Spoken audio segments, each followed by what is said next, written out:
राखी जी, इतना देर क्यों? आप तो सीबीआई के पास है ना, आप लगातार 9 दिन 10 दिन से संदीप घोष से पूछताछ कर रही हैं, सीबीआई पूछताछ कर रही है। आपके नेता कोलकाता में ये कह रहे हैं कि संदीप घोष के इशारों पर सब कुछ हो रहा है, संदीप घोष को पकड़ा जाए तो सारा का सारा खेल सबके सामने आ जाएगा। फिर देरी क्यों संदीप घोष की गिरफ्तारी में? अब किस बात का इंतजार कर रहे हैं? देखिए प्राची जी, जिस तरह से पुरोहित जी ने बहुत संवेदनशीलता दिखाई है इस केस में, काश ये संवेदनशीलता तब दिखाते जब केस जो कलकत्ता पुलिस है उसके पास था।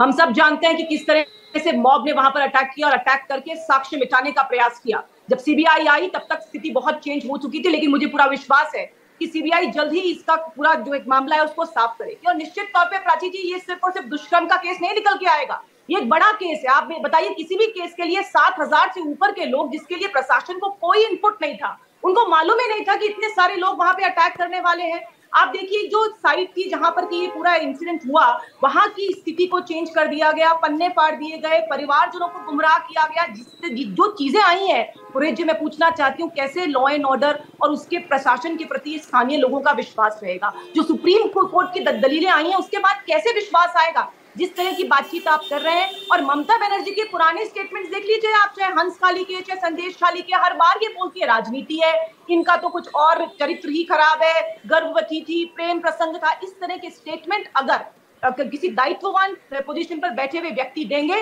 तो नीचे इस तरह की स्थिति होगी जो हमारे सामने है। प्राची जी, जल्दी ही सीबीआई इस पूरे कच्चे चिट्ठे को साफ करेगी। और देखिए, पुरोहित जी बार बार बाकी इंसिडेंट्स की बात कर रही थी, मैं तो कहती हूँ देश में कहीं पर भी कुछ भी होता है, अगर महिलाओं के प्रति कोई भी अपराध, तो वो गलत है। लेकिन ये केस एक स्पेशल केस है जहां पे प्रशासन, जहां पे एक महिला के इंसाफ के बीच में खड़ी थी, एक महिला मुख्यमंत्री, और एकदम पूरा खड़ा था महिला के इंसाफ के बीच में। आपने सारे साक्ष्य मिटाने की कोशिश करी और बेशर्मी से आप आकर के टीवी चैनल पे बात करते, जल्दी काम करना चाहिए। आपने क्या किया? आपके पास जब 5 दिन पूरा केस था तब आपने कभी भी नहीं राखी जी, नहीं इन्होंने क्या किया राखी जी, इन्होंने क्या किया राखी जी, एक मिनट, स्वयं जी मैं लौट रही हूँ आपके पास, मुझे थोड़ा सा वक्त दे दीजिए, सब मेहमानों से एक बार बात कर लूं। राखी जी, इन्होंने क्या किया या कोलकाता पुलिस ने क्या किया है तो पूरे देश के सामने है ना। ये तो सुप्रीम कोर्ट में सारा मामला सामने आ चुका है, सुप्रीम कोर्ट तीखी टिप्पणी कर चुका है। अब ये बताइए कि केंद्रीय जांच एजेंसी क्या कर रही है? हमने तो अभी तक ये देखा है ना कि कोई भी आरोपी अगर जांच में सहयोग नहीं करता है, अगर सही जवाब नहीं देता है, तो सीबीआई 1 मिनट नहीं लगाती गिरफ्तार करने में। या तो 1000 पन्नों की रिपोर्ट है, संदीप घोष के बारे में इतनी सारी थ्योरी है, आपके नेताओं के पास इतनी सारी बातें हैं, लेकिन कोई गिरफ्तारी नहीं, अभी भी ढिलाई है।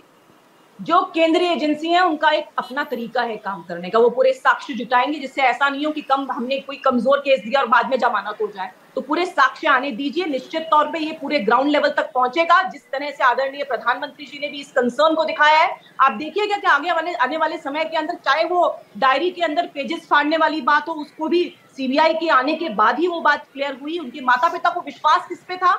सीबीआई पे विश्वास था, इसीलिए उस बात को सीबीआई के सामने उन्होंने डिस्क्लोज किया।